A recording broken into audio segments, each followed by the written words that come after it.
Yellowstone 2024. I just wanted to do a quick intro video. As you can see, it's a rainy day over here. I would have done this on my motorcycle, but unfortunately it's raining and it's very cold outside, so I wouldn't risk it. So just thought I'd do a quick video before posting the entire thing on YouTube. So starting off, it was one of the best trips I've ever done on a motorcycle, I would say. Started in Calgary, day one, Calgary to Revelstoke, and so you go from Calgary. It's all along the Trans-Canada Highway right up to Revelstoke. It's about 5-6 hour trip,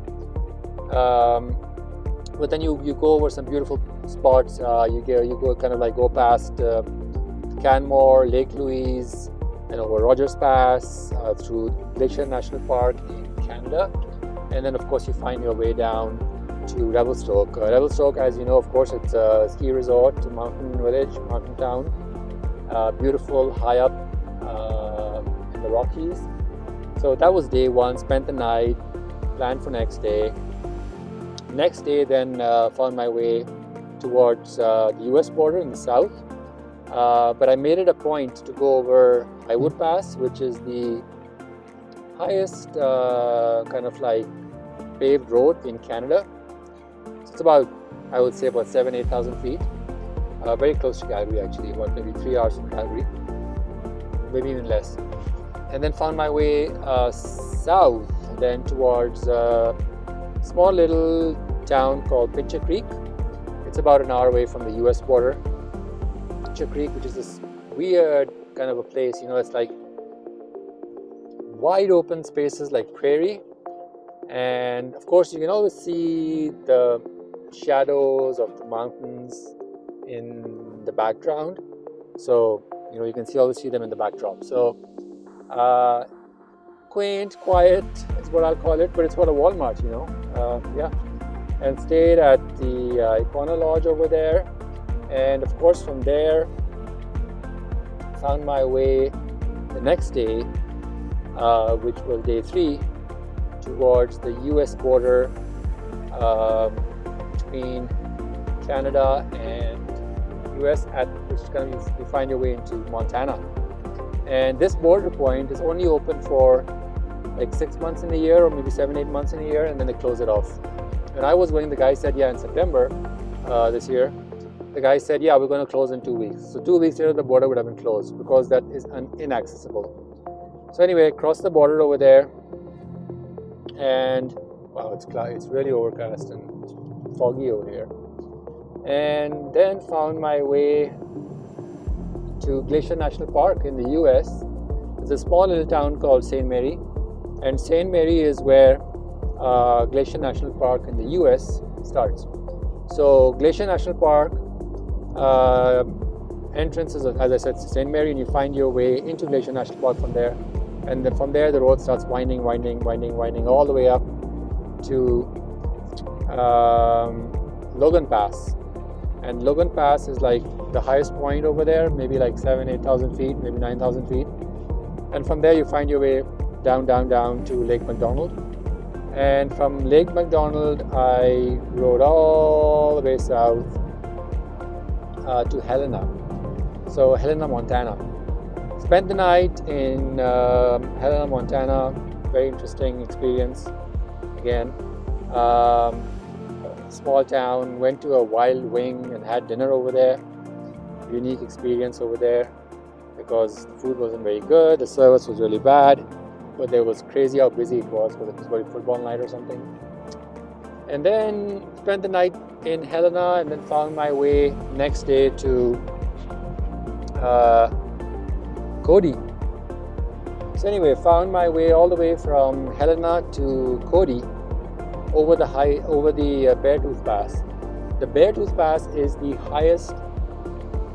one of the highest roads in the US, one of the highest paved roads in the US. It's about 11,000 feet. So it's very high. And you can feel it because when you're up there riding up with your motorcycle, you get to the top, it's windy like crazy. It's an insane amount of wind. Unfortunately, the trip was a little, that part of the trip was a little not so great because it was very windy that day. And secondly, the main problem was the smoke. there was some wildfire smoke. There was some wildfires happening, and all the smoke was blowing from west to east, and you could smell it. The visibility wasn't that great, so the pictures and the videos are a little bit crappy. And yeah, and then it was so went over the Highwood Pass, then Chief Joseph Highway down to Cody. Again, beautiful roads, amazing experience is what I'll call it. Really, really. Highwood, like Beartooth Pass is amazing. Highly, highly recommended. On a motorcycle, on a car, you name it, whatever you want to do, it's really good. So the Beartooth Pass, when you're climbing in Cody, it's in Montana, or when you descend into Cody, it's in Wyoming. So that's like something to know. So anyway, spent the night in this weird hotel, like it was a kind of a lodge in Cody, and parked my bike right outside my room, and it was a kind of a cabin, and some kind of a cowboy village or something it was called. No cowboys there, but just called Cowboy Village, and spent the night there. And next morning, early morning, left for Yellowstone. So from the eastern entrance of Yellowstone, entered the park. Yellowstone is like a next level. I'm sure I don't say anything about it. It's just amazing. It's like a beautiful, beautiful place. So yeah, Yellowstone was beautiful. Kind of went around the lakes and found my way south through Grand Teton or Teton National Park, again another national park, and all the way down to Elk Refuge. It's a kind of an elk refuge place. It's just north of, like probably 3 or 4 kilometers north of Jackson, Wyoming. Beautiful views of this, flat prairie in front of you, and then you've got these mountains in the back and mountains behind you. Lovely view in the morning. Wake up in the morning, this amazing view. Didn't see any elk over there, but it's an elk refuge. So went for dinner down to Jacksonville, had one of the best pizzas and the best salad I've ever had, and then did that and found my way back up, to Yellowstone. So went again through Grand Teton and up to Yellowstone, and kind of like stopped over. There's a video of me walking through the Yellowstone kind of geysers, and yeah, visited the Grand Prismatic geyser, and it was just beautiful. Those colors in that place were amazing. Although it was cold, raining at one point, it was like 1 degree when I was riding in Yellowstone, but it was beautiful. You go over the Continental Divide, you cross it several times, and eventually you try and I found my way out from Gardner, which is the north end of Yellowstone, went down, and rode my way all the way back to Helena again. Spent the night in Helena, and had some weird Tex-Mex food that night, which wasn't too great. And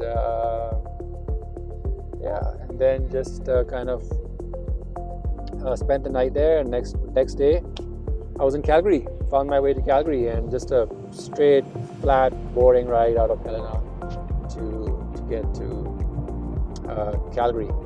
Dropped my bike off in Calgary, took the flight, flew back to Pearson's in Toronto, and then of course my bike arrived like 3 days later. The bike was with me, picked it up and rode it a little bit more in between September and now, which is November. And yeah, best trip ever. What scenic! I'm sure.